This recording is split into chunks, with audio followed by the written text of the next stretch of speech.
कभी सोचा है कि मरते समय हमारे होठों पर क्या नाम होगा?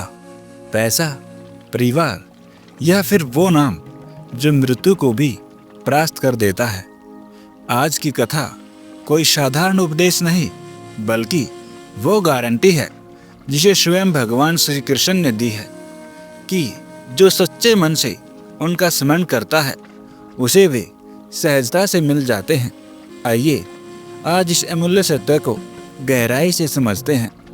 एक बार एक संत ने अपने शिष्यों से कहा, संसार में कितने भी साधन क्यों न हों, योग, ध्यान, तप, व्रत, पर यदि इन सब में भगवान का नाम नहीं है तो सब अधूरा है। उन्होंने आगे समझाया, भगवान का स्मरण और नाम जप यह कोई भारी तपस्या नहीं, यह तो हमारे श्वासों में, हमारे मन में, हमारी वाणी में हो सकता है। हम चाहे कामकाज कर रहे हों, चल रहे हों, बैठे हों या लेटे, अगर मन में हर समय भगवान का स्मरण बना रहे तो वही सर्वोत्तम साधन है। श्रद्धा क्या है? श्रद्धा का अर्थ है बुद्धि से यह मान लेना कि भगवान है और मन से उनका स्मरण करना।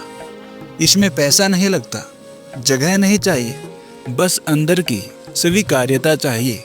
श्रद्धा यानी बुद्धि से मान्यता प्लस मन में स्मरण।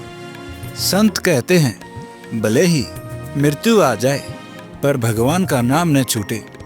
यदि कोई व्यक्ति भगवान का नाम लेते लेते शरीर छोड़ता है तो वह सीधे परमात्मा को प्राप्त होता है, फिर चाहे वो गंगा किनारे मरे या किसी साधारण जगह।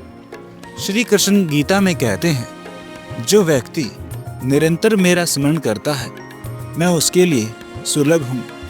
जो अंतिम समय में भी मुझे स्मरण करता है वह मुझे ही प्राप्त करता है, इसमें कोई संदेह नहीं है। मृत्यु के समय जो भाव मन में होता है वही उसे प्राप्त होता है। इसलिए हर समय मुझे याद करें। युद्ध जैसे कठिन कार्य में यदि स्मरण बना रह सकता है तो गृहस्थ जीवन, नौकरी, दुकान, घर, इन सब में तो और भी सरलता से स्मरण रह सकता है।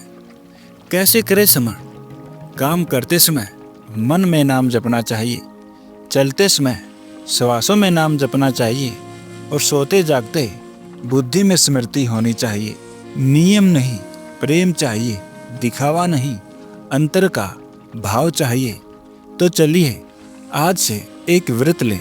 मरना तो तय है, पर जब भी मृत्यु आए उस क्षण हमारी सांसों में नारायण ही गूंजे। सारे पाप जल जाएंगे, सारे कष्ट मिट जाएंगे अगर हर पल भगवान को स्मरण करते हुए जीवन जिए। यही साधना है, यही सिद्धांत है। नारायण नारायण श्रीमन नारायण। हर सांस में बस एक ही नाम, नारायण। हर हर महादेव।